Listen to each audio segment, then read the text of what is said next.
In this video, we will take you through your Actions and Alerts panel on your Reading Plus Teacher dashboard. Your Actions and Alerts panel lets you know if any pupils are struggling, if you have any messages, and if any level awards have been earned. When a pupil is consistently struggling with their reading lessons, the programme will place that child on hold.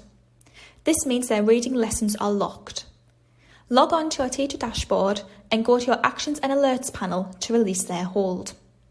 The programme will tell you why the pupil was placed on hold to help guide your intervention method. This will help to avoid the pupil being placed on hold again. When you click to release the hold, the pupil will be sent a message letting them know the hold has been released and they can continue with their reading lessons. If you want to, you can customise this message before hitting the release button. For further help on Actions and Alerts, please go to our website.